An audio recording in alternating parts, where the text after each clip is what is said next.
Greetings to all history enthusiasts and the curious-minded. Welcome to my channel. Today I present the story of José de Braganza. He was the heir apparent to the Portuguese throne, who embodied the greatest aspiration of the House of Braganza. Moreover, his life stands as a vivid example of the profound inbreeding that was prevalent within royal houses, a result of marriages between very close family members. This biography is created at the request of Lourdes Arroyo and two patron. José Francisco Xavier de Paula Domingos Antonio Agostinho Anastasio de Braganza came into the world on August 20, 1761, at the Ajuda Palace in Lisbon, Portugal. He was the child of Queen Maria I of Portugal and her consort, King Pedro III of Portugal. The royal couple would have 6 children in total, with José being their firstborn. At the time of the boy's birth, his parents had not yet ascended to the Portuguese throne. They were the heirs, while his grandfather, King José I, was the reigning monarch. This king was not only the prince's maternal grandfather but also his paternal great-uncle, as the child's parents were, in fact, uncle and niece. This union was deliberately arranged between close kin to ensure that the House of Braganza would remain on the Portuguese throne, addressing the lack of a male heir from King José I of Portugal, whose legitimate successor was José's mother, Maria. As the future inheritor of the Portuguese crown, José was bestowed with various noble titles, most notably the title of Prince of Beira. He was the first male to hold this title, which was traditionally given to the eldest daughters of Portuguese monarchs. However, his grandfather, King José, redefined this title so it would belong to the future heir of the Portuguese throne, essentially the heir to the crown's heir. The children of the future monarchs, Maria I and Pedro III, were born rather frail and sickly. In fact, 3 of the prince's sisters passed away shortly after their birth, a tragedy likely attributable to the significant inbreeding in their lineage. Yet, despite the high degree of consanguinity among the monarch's offspring, José was regarded as bright and perceptive, quickly becoming the beacon of hope for the House of Braganza. Recognized as the future king, the prince was given an excellent education befitting his status and was meticulously prepared for kingship. In February of 1777, his grandfather, King José I, was in his final days. While on his deathbed, he voiced one of his last wishes, that Prince José should wed his own maternal aunt, María Benedicta of Portugal, who was his mother's younger sister. On the 21st of February of that year, the marriage between the aunt and nephew was celebrated in the city of Lisbon, Portugal. At the time of their union, he was 15 years old, while she was 30. Just 3 days following this wedding, his grandfather King José I died.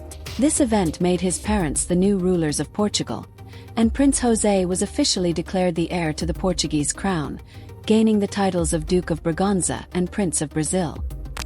His marriage to his aunt proved to be a happy one, despite the 15-year age difference, and the couple grew very fond of one another. Historical accounts describe his wife, María Benedicta, as a captivating woman who did not appear to be 30 at all, but rather looked considerably younger.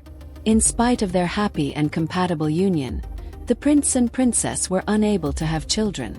Although his wife María Benedicta conceived twice, both pregnancies sadly resulted in miscarriages. José's lifetime coincided with a period of severe smallpox epidemics that swept across various parts of Europe, causing devastation among all levels of society, from the common people to the nobility and royalty. With this grave threat looming over various royal and noble families, some rulers chose to experiment with the inoculation of the disease in their children, aiming to make them immune to smallpox so they could survive it. Empress Maria Theresa I of Austria was a notable proponent of this practice with her own children. In contrast, the prince's mother, Queen Maria I of Portugal, adamantly refused to have her children inoculated. This decision ultimately led to José contracting smallpox, and he succumbed to the illness, passing away on September 11, 1788, at the age of 27, in the Ajuda Palace in Lisbon, Portugal. The premature death of Prince José caused his mother, Queen Maria, to completely lose her sanity. 4 years prior, the Queen had exhibited signs of mental instability, which worsened after the death of her beloved husband in 1786. That was a severe emotional blow, but the loss of her heir was the final straw that plunged her into serious states of madness.